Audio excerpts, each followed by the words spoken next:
তাহলে সব একবারে বাদ দিয়ে দিলেন না হুজুর? সব বাদ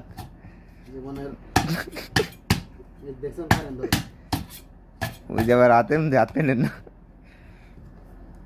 মোবাইলের গোষ্ঠী দেখ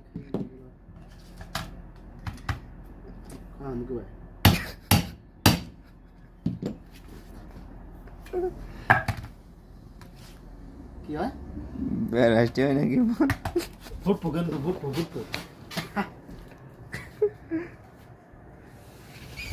আল্লাহ আল্লাহ বিপদে হবো না তো আবার। হ্যাঁ